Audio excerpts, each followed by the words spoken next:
போலவே நல்ல மனம் படைத்த எண்ணணி பேச்சாளர் அவர்களுக்கும் எப்படா பேமெண்ட் கொடுப்பாங்க, எப்படா தமிழ்நாட்டுக்கு எடுத்துட்டு சீக்கிரமா ஓடிடலான்னு எதிர்பார்த்து காத்து கொண்டிருக்கும் எதிரணி பேச்சாளர்களுக்கும் எப்படா ரூபா கொடுப்பாங்க, சூரத்தில் 4 சீலையை வாங்கிட்டு போய் பொண்டாட்டிகிட்ட போய் எங்காரு உனக்காகவே வாங்கிட்டு வந்திருக்கேன்.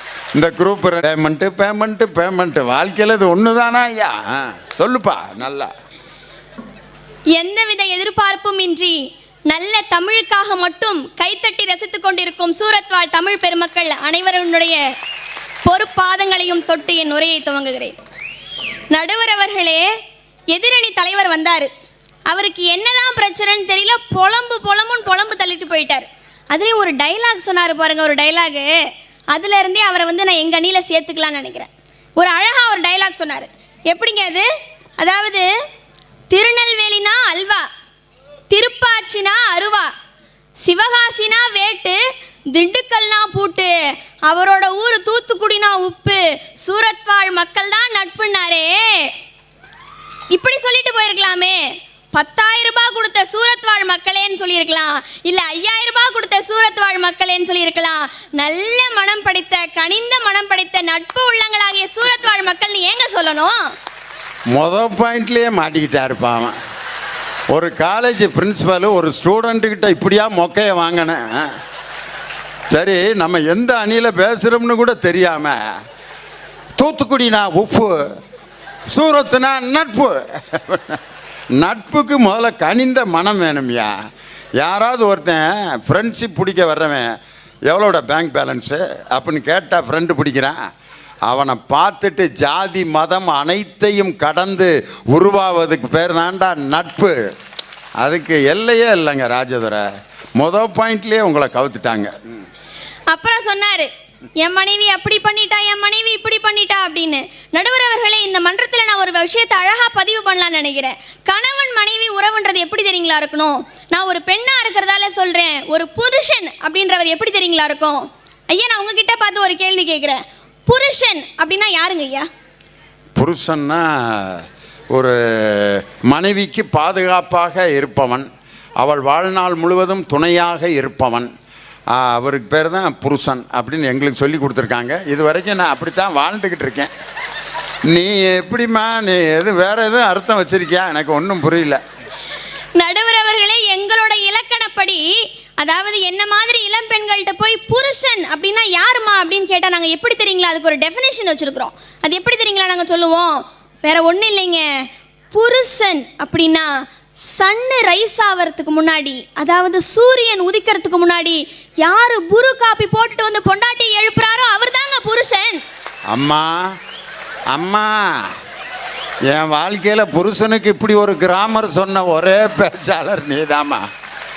சன்ரைஸ் ஆகிறதுக்கு முன்னாடியே சன்ரைஸ் காஃபி போடாமல் புரு காஃபி யார் போட்டு வர்றாரோ அவர் தான் புருஷன். நாங்க மனைவி மட்டும் என்ன சும்மாவா, கணவனுக்கு ஈக்குவலா கொடுக்கணும்ல. ஆத்துக்காரி அப்படின்னா என்ன தெரியுமா நடுவர் அவர்களே? என்னன்னு தெரியுங்களா ஆத்துக்காரினா? ஆத்துக்காரர் கூட வாழ்க்கையவா நடத்துன்ருக்காளோ அவளை தான் ஆத்துக்காரியும் பா. வேற இது வரைக்கும் எனக்கு வேற எதுவும் சொல்லி கொடுத்ததாக எனக்கு ஞாபகம் இல்லை. அதாவது புருஷன் சொன்ன இல்லைங்களா, சன்னு ரைஸ் ஆகிறதுக்கு முன்னாடி ப்ரூ காப்பி போட்டுட்டு வந்து பொண்டாட்டி எழுப்புறாருல்ல, அவ்வளோ வேலை செஞ்சிட்டாரு. அதுக்கப்புறம் மனைவியும் ஒரு வேலை செய்யணும்ல. அவர் போட்ட அந்த புரு காப்பியை வாங்கி ஆத்து ஆத்து ஆத்துன்னு ஆத்தி போய் புருஷங்கையில் அழகாக எடுத்துகிட்டு போய் கொடுக்குறோம் பார்த்தீங்களா, அதுக்கு பேர் தான் ஆத்துக்காரி. இப்படி எவ்வளோ கஷ்டங்கள் இருந்தாலும் மனைவி வீட்டுக்கு, அதாவது கல்யாணங்களுக்கெல்லாம் நம்ம தனியாக போயிட்டோம்னா என்ன கேட்குறாங்க, சார் வீட்டில் கூட்டி வரலையா அப்படிங்கிறான். அதுக்கு தான் வீட்டில் இப்போ நம்மளாம் என்ன காட்டலையா சார், வீட்டில் வரலீங்களா அப்படின்னா என்ன அர்த்தம்னா மனைவி வரலையா, அப்போ அவங்க தான் வீடு, அப்போ நம்மளாம் என்ன தெருவா? இப்படி வீடுகளில் எவ்வளவு சண்டைகள் நடந்தாலும் ஒரு சின்ன சின்ன விஷயத்தில் கிடைக்கக்கூடிய மிகப்பெரிய சந்தோஷங்கள்லாம் வேறு எங்கேயுமே கிடைக்காதுங்க. பணம் அவசியம் தான், நாங்கள் ஒத்துக்கிறோம். வாழ்க்கைக்கு பணம் தேவைங்க. ஆனால் வாழ்க்கையே பணமாக நீங்கள் மாற்றிட்டீங்க அப்படின்னா உங்களுடைய நிம்மதியை நீங்கள் இழந்து தான் வாழ்வீங்க அப்படின்றதான் நிதர்சனமான ஒரு உண்மை. பணம் அவசியம், ஆனால் அதை விட உறவுகள் அத்தியாவசியம் என்பதை புரிந்துக்கணும் நடுவர் அவர்களே. அதெல்லாம் புரிஞ்சுக்காம எதிரணி தலைவர் வந்து புலம்பு தள்ளிட்டு போயிருக்கிறாரு. இன்னும் புலம்புறதுக்கு ஒரு அண்ணன் ரெடியாக வேற காத்துக்கிட்டு இருக்காரு. எந்த தைரியத்தில் இருக்கிறாருன்னு எனக்கும் தெரியல. நடுவர்களே, இன்னொரு விஷயம் பார்த்தீங்கன்னா, இப்போ என்ன மாதிரி கல்யாணத்துக்கு ரெடியாக இருக்க பெண்கள்கிட்ட போய் நீங்கள் கேட்டு பாருங்களேன், உனக்கு எப்படியாப்பட்ட கணவன் வேணும் அப்படின்னு கேட்டிங்கன்னா, நாங்கள் பெரிய லிஸ்டெல்லாம் ஒன்றும் கொடுக்க மாட்டேங்க. ரொம்ப சிம்பிளான விஷயந்தான். எங்களுக்காக எங்கள் கணவர்மார்கள் வந்து சில விஷயங்களை விட்டு கொடுத்து வாழணும்னு சொல்கிறோம். என்ன விஷயங்களை விட்டு கொடுத்து வாழணும்னு சொல்றோம் தெரியுங்களா? ரொம்ப பெரிய விஷயம்லாம் இல்லை நடுவர் அவர்களே. என்னென்ன லிஸ்ட் கொடுமா? சொத்து பத்தெல்லாம் நாங்கள் விட்டுட்டு வர சொல்லலை. ஏன்னா அதெல்லாம் அவங்க சம்பாதிச்சது இல்லையா, பாவம். அதெல்லாம் நாங்கள் விட்டு கொடுக்கவே சொல்ல மாட்டோம். நாங்கள் சொல்கிற ஒரே ஒரு விஷயம் என்ன அப்படின்னா, எனக்கு வரப்போகிற கணவர் வந்து வெக்கம், மானம், சூடு, சொரணை, ரோஷம், இந்த 5 விஷயத்தை மட்டும் விட்டு கொடுத்தா போதுங்க. வேற எதையுமே நாங்கள் விட்டு கொடுக்க சொல்லலை நடுவர் அவர்களே. பின்னாடி கூச்சா தூக்கிட்டே அம்மா அம்மா அம்மா அம்மா அம்மா அம்மா அம்மா அப்படின்கிட்டே ஒருத்தர் வரணும். இப்படி எவ்வளவு நாங்கள் வந்து மனைவிமார்கள் எல்லாம் எவ்வளவு சண்டை பிடிச்சாலும் சரி, எப்படி எங்கள் வீட்டுக்காரங்களை நாங்கள் கிண்டல் அடித்தாலும் சரி, அவ என் மனைவி, அவ என் பொண்டாட்டின்னு சொல்லிட்டு இன்றைக்கும் எத்தனையோ கணவன்மார்கள் வந்து தன்னுடைய மனைவியை விட்டு கொடுக்காம வாழ்ந்து கொடுத்துட்டு இருக்காங்க. அப்படின்னா உறவுகளுடைய அவசியம் அப்படி இருக்கு நடுவர் அவர்களே. அதெல்லாம் புரிஞ்சுக்காம எப்படி இப்படி வந்து பேசுகிறாங்கன்னு எனக்கு தெரியல. இப்படி தான் கிராமப்புறத்தில் காதலிச்சு ஒரு ஜோடி கல்யாணம் பண்ணிக்கிட்டாங்க. அவங்க எப்படி காதலிச்சாங்க அப்படின்றத அந்த மனைவி ஒரு பாட்டில் அழகாக சொல்கிறா பாருங்க. பருத்தி எடுக்கையில என்ன பல நாளும் பார்த்த மச்சான், பருத்தி எடுக்கையில என்ன பல நாளும் பார்த்த மச்சான்.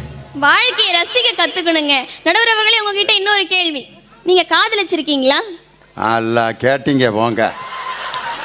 கல்யாணம் ஆகி இத்தனை வருஷம் ஆன பிறகு லவ் பண்ணிக்கிட்டு இருக்கீங்களான்னு கேள்வி கேட்குறீங்களே. காதலுக்கு வயசே கிடையாதுமா. மூக்கில் 2 டியூபை சொருகி கோமா ஸ்டேஜில் இருக்கிற நிலைமையில் கூட ஒரு மனுஷனால் காதல் செய்ய முடியும். உயிருள்ள வரை மனிதனுக்கு இருக்க வேண்டிய ஒரு அற்புதமான உணர்வு காதல். உலகத்தில் காதலையும் வீரத்தையும் 2 கண்களாக கொண்ட ஒரே இனம் நமது தமிழினம் மட்டும்தான். காதலையும் வீரத்தையும் 2 கண்களாக கொண்ட இனம். நடுவர் அவர்களே, எதிரணியினுடைய தலைவர் வந்து பேசிட்டு போனார். ரொம்ப அழகாக தான் பேசினார். ஒரு விஷயத்த சொன்னார். இன்னைக்கு இருக்க பொண்ணுங்கள்லாம் வந்து பசங்களோட பர்ஸை பார்த்து தாங்க லவ் பண்ணுது. காதல் பண்ணுறதுக்கு கூட பணம் வேணும் பணம் வேணும்னு. ஒரு காலத்தில் பெண்கள் எல்லாம் நினச்சாங்க, எனக்கு வரப்போகிற கணவர் வந்து அரவிந்த் சாமி மாதிரி கலரில் இருக்கணும் அப்படின்னு சொல்லிட்டு. ஆனால் இன்னைக்கு இருக்க பெண்கள் என்ன தெரியுங்களா நினைக்கிறாங்க? அரவிந்த் சாமி மாதிரி கலரில் இருக்க கலரான பசங்க தேவையில்லைங்க, அவன் கருகருன்னு கருவாயனா இருந்தாலும் என் மேலே அன்பா பாசமாக இருக்க பையன் போதுன்னு நினைக்கிறாங்களே. இப்படிப்பட்ட காதல் கூட இன்றளவும் வாழ்ந்துக்கிட்டு தான் நடுவர் அவர்களே இருக்கு. அப்பையும் அந்த பிள்ளைய லவ் பண்ணுற பிள்ளைகிட்ட ஏதாவது பணம் கொண்டு வந்திருக்கியா அப்படின்னு தான் கேட்டிருப்பார் போல இருக்கு. தூத்துக்குடி லவ்வுக்குன்னே பாட்டு இருக்குங்க ராஜதுரை. தூத்துக்குடி கடற்கரைக்கே போன மாதிரி ஒரு பாட்டு விஸ்வநாதன் இசையமைச்சு டிஎம்எஸ் எல்லார் ஈஸ்வரியும் அருமையாக பாடியிருப்பாங்க. இப்படி அன்பா காதல் செஞ்சு எவ்வளவு பெற்றோர்கள் எதிர்ப்பு தெரிவித்தாலும் எப்படியாவது பெத்தங்களை சம்மதிக்க வைக்கணுமேன்னு சொல்லி 2 பக்கமும் போராடி கஷ்டப்பட்டு பல்வேறு கஷ்டங்களுக்கு இடையில 2 பேரும் ஒன்று சேர்ந்ததுக்கப்புறம் அந்த பொண்ணு மனைவி ஆனதுக்கப்புறம் அந்த கணவனை பார்த்து அழகா பாடுறா நடுவர் அவர்களே. எப்படி தெரியுங்களா? உன் கூட நான் கூடி இருந்திட எனக்கு சென்மம் ஒன்று போதுமா. இப்படி வாழ்கிற உறவுகளுக்கு தான் நடுவர் அவர்களே ஆயுள் அதிகம். பணம் இன்னைக்கு வரும் நாளைக்கு போயிருங்க. ஆனால் உறவுகள் என்பது அப்படி கிடையாது. உறவுகள் உங்களுடைய உணர்வுகள், அது நீங்கள் இறக்கும் போதுமே கூட உங்கள் கூடவே தான் இருக்கும் அப்படின்றதான் நிதர்சனமான ஒரு உண்மை. ஐயா, இன்னொரு விஷயம் பார்த்தீங்கன்னா, உறவுகளே மிக புனிதமான ஒரு உறவு எதுன்னு கேட்டிங்கன்னா அம்மா அப்படிங்கிற ஒரு உறவு. அதனால தான் ஒரு கவிஞர் அழகாக எழுதினார். ஒரு பிள்ளை தன்னுடைய அம்மாவை பார்த்து சொல்கிற மாதிரி, எனக்கொன்று ஆனதுன்னா உனக்கு வேறு பிள்ளையுண்டு, எனக்கொன்று ஆனதுன்னா உனக்கு வேறு பிள்ளையுண்டு, ஆனால் உனக்கொன்று ஆனதுன்னா எனக்கு வேற தாய் இருக்கான்னு சொல்லி அழகா ஒரு கவிஞர் எழுதினார் என்று சொன்னால், அம்மா அப்படின்ற ஒரு உறவு அவ்வளோ ஒரு புனிதமான ஒரு உறவு நடுவர்களே. அதுக்கும் எங்களுடைய கவிஞர் அழகான ஒரு பொன் கரங்களால் ஒரு வரிகள் எழுதினார். ஒரு மகன் என்பவர் நீங்கள் சொன்ன மாதிரி எப்போவுமே பையனுக்கு அம்மா தான் ரொம்ப இஷ்டம். அப்படி ஒரு பையன் தன்னுடைய அம்மாவுக்காக ஒரு பாட்டு பாடுறான் பாருங்க. வேறில்லாத மரம் போல் என்னை நீ பூமியில் நட்டாயே. உங்களுக்கு இந்த பணம் பணம்னு பேசுறது உங்களுடைய நகைச்சுவையை வேணா தூண்டலாங்க. ஆனா உங்க உறவுகள் என்பது உங்க உள்ளுக்குள்ள இருக்க உணர்வுகளை தூண்டும் என்பதுதான் நிதர்சனமான ஒரு உண்மை. அம்மா மட்டும் கிடையாது நடுவர் அவர்களே, அவங்களுக்கு ஈக்குவலான ஒரு உறவு தானே அப்பா. அப்பான்ற ஒரு உறவனுடைய புனிதத்தை வந்து ஒவ்வொரு பெண் பிள்ளைகள்கிட்ட கேட்டு பார்த்தீங்கன்னா தான் அப்பாவோட அருமை பெருமை பாசம் எல்லாமே புரியும். நான் சின்ன பிள்ளையா இருக்கும்போது எங்கள் அப்பா வந்து என்னை திருவிழாவுக்கு கூட்டு போவாருங்க. அப்படி கூட்டு போகும்போது பார்த்தீங்கன்னா ஒரே கூட்ட நெரிசலாக இருக்கும். என்னால் சாமியை பார்க்க முடியாது. அப்போ நான் எங்கள் அப்பாட்ட ரொம்ப நச்சரிச்சுட்டே இருப்பேன், அப்பா என்னால் சாமியை பார்க்க முடியல, எனக்கு காட்டுங்கப்பா காட்டுங்கப்பான்னு. அப்போ எங்கள் அப்பா என்ன தெரியுங்களா பண்ணுவார், அவர் தோள் மேலே தூக்கி வச்சுக்கிட்டு என்னை காட்டுவார். சாமி இப்போ தெரியுதா சாமி உனக்கு, சொல்லு கண்ணே இப்போ தெரியுதா சாமின்னு கேட்பாரு. அந்த அறியாத வயசுல எனக்கு தெரியலைங்க. ஆனா இப்பதான் நான் புரிஞ்சுக்கிறேன், ஒரு சாமியோட தோள் மேல ஏறிதான் நான் இன்னொரு சாமியை தரிசனம் செஞ்சேன் அப்படின்னா அப்பா என்ற ஒரு உறவு அவ்வளவு அழகான ஒரு உறவு நடுவர்களே. இறுதியாக நான் இப்படி சொல்லி முடிக்கலாம்னு சொல்லி ஆசைப்படுறேன். ஒரு குடும்பத்தில் வந்து பார்த்தீங்கன்னா ஒரு கணவனும் மனைவியும் இருக்கிறாங்க. அந்த கணவனுக்கு வந்து பார்த்தீங்கன்னா ஒரு மிகப்பெரிய ஒரு குறை இருக்குது. அவரால் வந்து அந்த மனைவிக்கு ஒரு குழந்தை பாக்கியத்தை தர முடியாத ஒரு மிகப்பெரிய ஒரு குறை. சில பேர் நினைப்பாங்க அப்படி இருந்தால் வந்து டைவர்ஸ் பண்ணிவிட்டு இன்னொரு மேரேஜ் பண்ணிவிட்டு போயிட்டே இருக்கலாம் அப்படின்ட்டு. ஆனால் அந்த மனைவி அப்படி நினைக்கலைங்க. என் கணவனுக்கு எவ்வளவு பெரிய குறை இருந்தாலும் சரி, அவன் என்னை தொட்டு தாலி கட்டிய கணவன், அவனுக்கு நானே குழந்தை, எனக்கு என் கணவனே குழந்தைன்னு சொல்லி கரையில் என் மனசு ஒன்னால.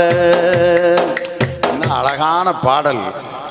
உண்மையிலே கன்னி பருவத்தில்ங்கிற படத்தில் அந்த சிச்சுவேஷனுக்குன்னே எழுதப்பட்ட ஒரு அழகான பாடல். உறவுகளுக்கு இருக்கக்கூடிய மரியாதை சும்மா வாட்சை பார்த்துக்கிட்டே இருக்கக்கூடாது. அதாவது சீக்கிரம் முடியணும், பேமெண்ட் வாங்கணும் அப்படிங்கிறதுக்கு அப்போ இருந்து வாட்சை பார்த்துக்கிட்டே இருக்கார். இப்படி உறவுகளுக்கு மத்தியில் கிடைக்கக்கூடிய சந்தோஷத்துக்கு இணை வேறு எதுவுமே கிடையாதுங்க. என்னதான் நீங்கள் பணம் காசை கொட்டி கொடுத்தாலும் அது அந்த நேரத்துக்கு மட்டும்தான் உங்களுக்கு சந்தோஷத்தை கொடுக்கும். ஆனால் நீங்கள் இன்பத்தில் இருந்தாலும் சரி துன்பத்தில் இருந்தாலும் சரி கடைசி வரை உங்களோட நிலைத்து இருப்பது எங்களுடைய கனிந்த மனமாக மட்டுமே இருக்க முடியும் என சொல்லிக்கொண்டு நல்லதொரு வாய்ப்புக்கு நன்றி பாராட்டி இடமமர்வது உங்களின் அன்பு தோழி சீமா. நன்றி, வணக்கம். இல்லை நம்ம சீமா வந்து சீமாக்கு என்ன பிரச்சனை வந்த உடனே எப்போ இவங்க பட்டிமன்றம் முடியும், ஏன் இப்படி எதிரணி ரெண்டு பேரும் பேமெண்ட்டுன்னு அலைகிறாங்க. நான் உண்மையிலே மனதார ஒத்துக்கிறேங்க. சூரத்துக்கு எங்கள் நடுவர் பேமெண்ட் கொடுப்பாருன்னு தான் நானும் எங்கள் அண்ணன் ராஜதுரையும் வந்தோம், இல்லைன்னு சொல்லலை. நான் கேட்குறேன், கடலூரில் இருந்தும் கள்ளக்குறிச்சியிலேருந்தும் பஸ் ஏறி விசுக்குன்னு ஏர்போர்ட் வந்து இங்கேருந்து 2-3 மணி நேரம் ஃப்ளைட்டில் ட்ராவல் பண்ணி இங்கே வந்து உட்காந்துருக்கீங்களே, நீங்கள் 2 பேர் எதுக்கு வந்திருக்கீங்க? என்ன தபதி ஆற்றுல தண்ணி நிறையா போகுது அணையை கட்டணும்னு வந்தீங்களா? இல்லை நான் கேட்குறேன், இவங்களும் பேமெண்ட் வாங்க தானே வந்திருக்காங்க. இதில் எங்கள் நடுவர் ஒரு பக்கம், நீங்கள் 150 ரூபா சேலை எடுத்துகிட்டு போய் 2000 ரூபா சேலை என்ன பண்ணுறது? என் வீட்டுக்காரம்மா அங்கே இருக்குது, நான் ஏமாத்துறேன், உங்கள் வீட்டுக்காரம்மா கூட இருக்குது, ஏமாற்ற முடியாது.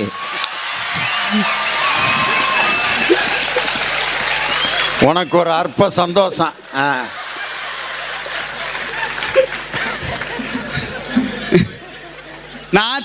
நான் நிறைவாக சொல்கிறேங்க, பணம் இல்லைன்னா ஒன்றும் பண்ண முடியாது. உண்மையிலே நான் சொல்கிறேன், நாங்கள் பணம் வாங்க தானே வந்திருக்கோம், நீங்கள் நல்ல குணத்துக்காக தானே வந்திருக்கீங்க.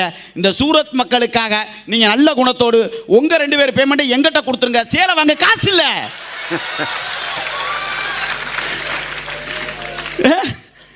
என்ன பிரச்சனை போய்கிட்டு இருக்கு இந்தம்மா வந்து.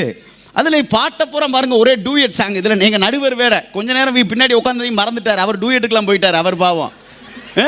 டூயட் வேற இடையில. நீங்கள் நடுவர் கூட ஆரம்பிக்கும் போது சொன்னார், கல்யாணம் எனக்கு 6 மாதம் 6 மாதம் ஆனதுனால தானே இந்த தலைப்பில் வந்து உட்காந்துருக்கேன். அவைவன் படுற அவஸ்தை அவைவனுக்கு. இதில் இந்தம்மா வந்துக்கிட்டு பருத்தி எடுக்கையிலே இந்தம்மா பாடு எனக்கு எப்படி தெரியுமா காதில் கடிச்சு, என் உசுர அவ எடுக்கையிலே. நான் பட்ட பாடு எனக்கு தான் தெரியும். 6 மாதத்துலேயே உசுரை பறி கொடுத்துட்டியாயா? அப்போ எங்கள் நிலைமையெல்லாம் யோசனை பண்ணி பாரு. இதில் சீமா வந்து உட்காந்துக்கிட்டு பின்னாடி பார்த்தீங்களா ஒரு தாரம், ஒரு தாயாக வந்து உட்கார்ந்துருக்கிறாங்களே, அடேங்கப்பா. ஆமாம் அடேங்கப்பா. நான் கேட்குறேன், உண்மையிலே நான் ஒரு 5 வருஷமாக எங்கள் நடுவரோட அணியில் பேசிக்கிட்டு இருக்கேன்.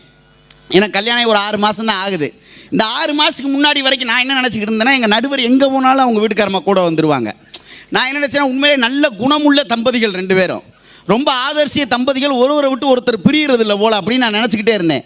நமக்கு கல்யாணம் ஒரு 6 மாதம் ஆயிடுச்சு பார்த்தீங்களா. இப்போ தான் அந்த வள்ளல் என்னங்கிறது நமக்கு தெரியுது.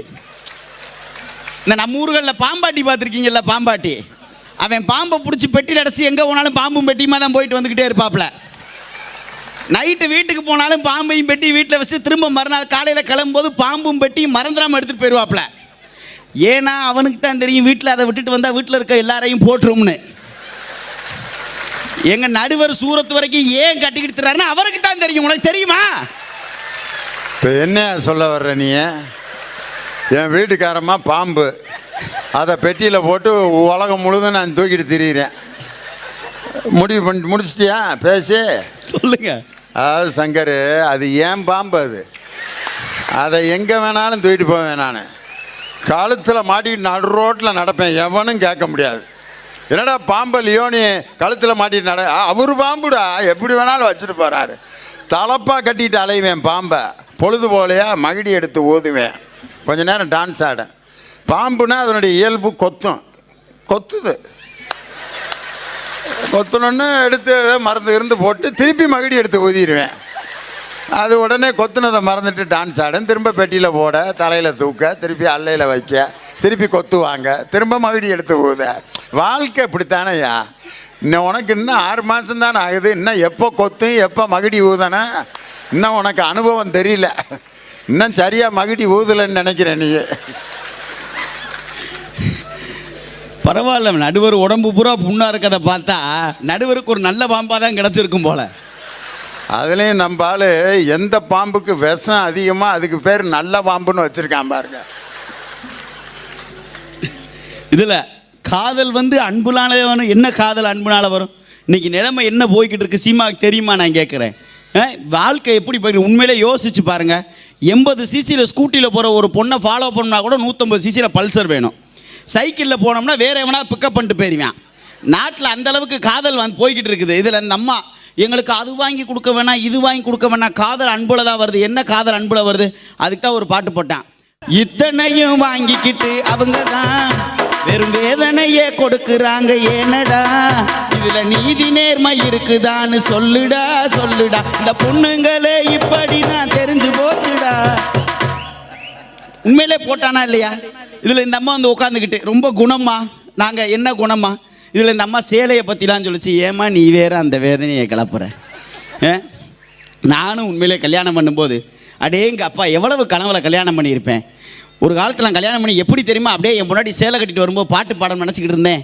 பஞ்சு முட்டாய் சேலை கட்டி பட்டு வண்ண லவுக்க போட்டு கஞ்சி கொண்டு போறவளே நெஞ்சுக்குள்ள நீ வாரியா. அதுக்கு அடுத்து ஒரு ஸ்டான்ஸ் வரும் பாருங்க. அடேங்க அப்பா, அதுதான் என் மனசை உழுக்கின ஸ்டான்ஸு. நான் சொன்னேன், 7ஆம் புத்திக்குள்ள சுத்துதுக்கு இருக்கு, அடிவோம் இடுப்பு கொசுவத்தில் சூச்சமாக இருக்கு. இப்படியெல்லாம் பாடலாம் நானும் நினச்சிக்கிட்டு இருந்தேன். போன ஆடிக்கு சேலை எடுக்கலான்னு என் பொண்டாட்டியை கூட்டிகிட்டு போனேன். உண்மையிலே நடுவர்களே நான் ஒன்று சொல்கிறேன். இந்த நாட்டில் வேற எவனுக்காவது செலவைக்கணும்னு நம்ம முடிவு பண்ணோம்னா சேலை எடுத்து போகிற சேல்ஸ்மேனுக்கு தான் முதல்ல செலவைக்கணும். நான் ஒன்று சொல்கிறேங்க, இந்த சேத்துல இறங்கின எருமையும் சேலை எடுக்க போன பொம்பளையும் சீக்கிரமாக வீட்டுக்கு வந்தால் சரித்திரமே கிடையாது. பட்ட அனுபவத்தில் சொல்கிறேன். தலை அடிக்கு சேலை எடுக்கலான்னு கூட்டிகிட்டு போய் உட்கார வச்சுருக்கேன். 3 மணி நேரம் 300 சேலை எடுத்து போட்டுட்டு ஒன்றை கூட எடுக்கலக்கா. நான் வெறுத்து போய் சொன்னேன், ஏய் எதையா ஒன்றை எடுறி அப்படின்னு. வெளியே போயா முதல்ல அப்படின்ட்டா. ஏய் 3 மணி நேரம் ஆச்சு, எடுக்கிறியா இல்லையான்னு. இப்படித்தான் ஒரு 10 போட்டா கொண்டாந்து போட்டு எங்காத்தா எதையா ஒன்று எடு எதையா ஒன்று அவசரப்படுச்சு தெரியாமல் போட்டோ எடுத்துட்டேங்கிறான். 300 ரூபா சேலையும் நம்ம கல்யாணத்தையும் முடிச்சு போடுறாங்க.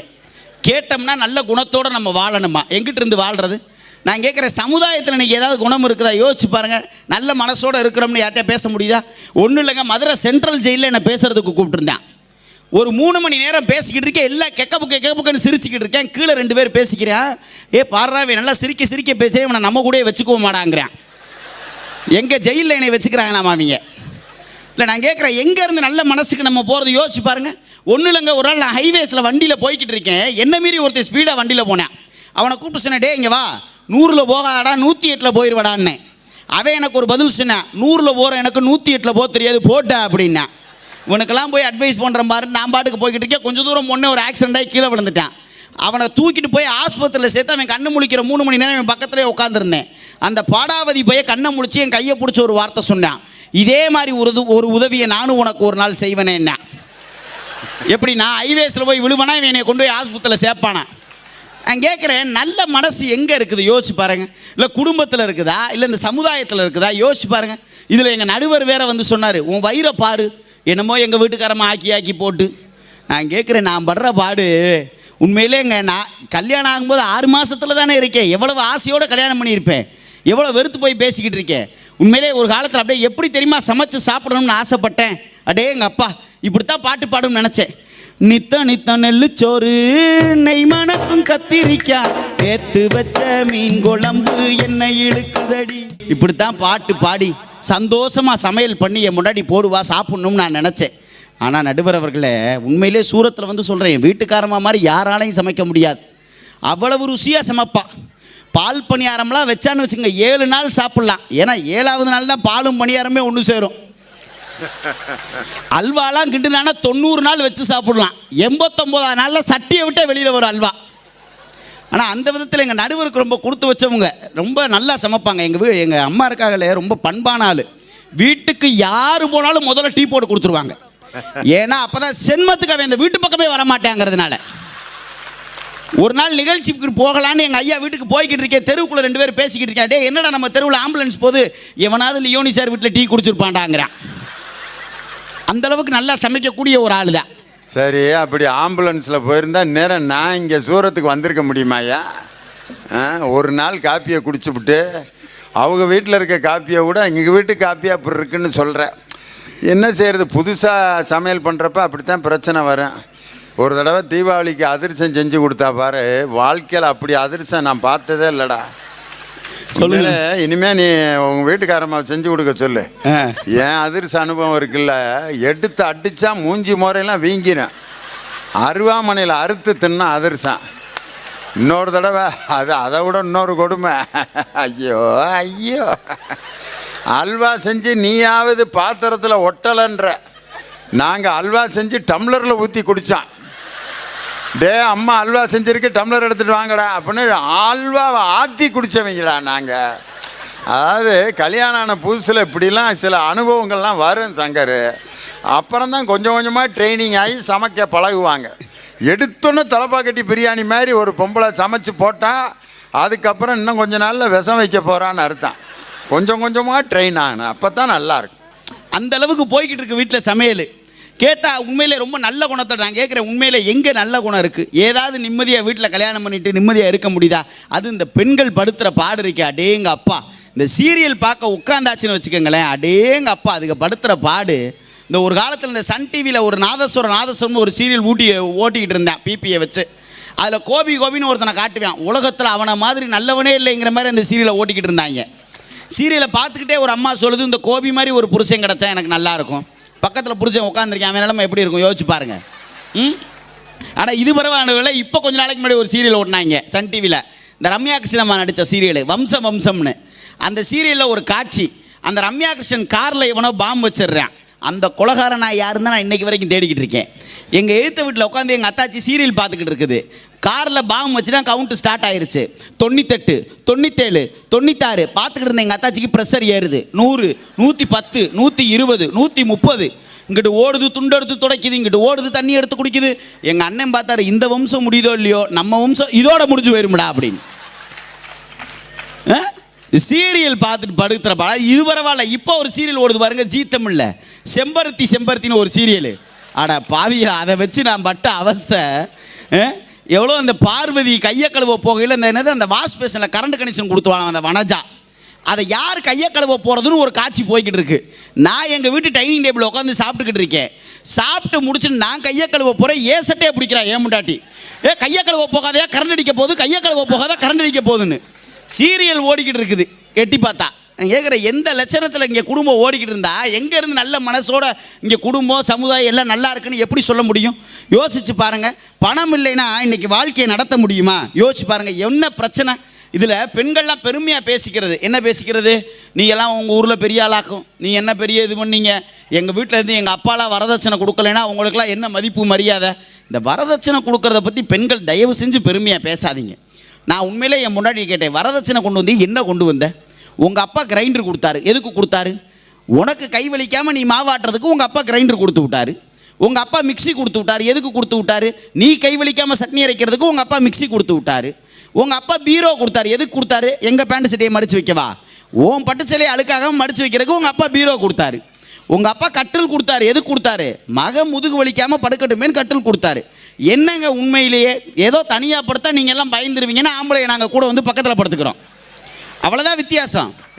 இதை கொண்டு வந்து வச்சுக்கிட்டு படுத்துகிற பாடு நடுவில் கேட்டால் காசு பணம். நான் உண்மையில் ஒன்றே ஒன்று சொல்கிறேன், நல்ல மனசுக்கு இங்கே வேலையே இல்லைங்க. பணம் மட்டும்தான் இங்கே எல்லாமே சாதிக்கும். உண்மையிலே யோசித்து நான் நிறைவாக ஒரு வார்த்தையோடு நிறைவு செய்கிறேன். உண்மையிலேயே ஒரு குழந்தை இந்த மண்ணிலே பிறக்க வேண்டும் என்று சொன்னால் அதற்கு கருப்பை வேண்டும். அந்த குழந்தை இந்த மண்ணிலே வாழ வேண்டும் என்று சொன்னால் அதற்கு இறைப்பை வேண்டும். அதே இந்த குழந்தை இந்த மண்ணிலே கடைசி வரை மகிழ்ச்சியோடு வாழ வேண்டும் என்று சொன்னால் அதற்கு பணப்பை வேண்டும் என்பதுதான் நிதர்சனமான உண்மை. அன்பர்களே, காசும் பணமும் இல்லைன்னு சொன்னால் அற்ற குலத்து அருநீர் பறவை போல குளத்தில் தண்ணி இருக்கிற வரைக்கும் தான் கொக்குக்கு வேலை, குளத்தில் தண்ணி இல்லைன்னா கொக்குக்கு வேலை இல்லை. அதுபோல தான் இந்த உறவுகளும் சொந்தங்களும் தண்ணி இருக்கிற வரைக்கும் தான் நம்மளை தேடி வருவாங்க, இல்லைன்னும் போது நம்மளை யாருன்னு கேட்பாங்க. ஆக பணத்தை சேர்த்து வைத்து கொள்ளுங்கள், அதுதான் உங்கள் வாழ்க்கையிலே மகிழ்ச்சியை தரும் என்று சொல்லி நிறைவாக எல்லாருக்கும் உரைக்கிற மாதிரி ஒரே ஒரு பாட்டு போட்டான் பாருங்க. காசு பணம் துட்டு மணி மணி, காசு பணம் துட்டு மணி மணி, காசு பணம் துட்டு மணி மணி. கொடை பிடிச்ச நைட்டில் பறக்க போகிற ஹைட்டில் அழகாலு புரியலை தலைகீழ நடக்கிறேன். காசு பணம் துட்டு மணி மணி மணி மணி என்று சொல்லி மணி இல்லையேல் நமக்கெல்லாம் வாழ்க்கை இல்லை என்று சொல்லி வாய்ப்பிற்கு நன்றி கூறி விடைபெறுகிறேன். நன்றி, வணக்கம்.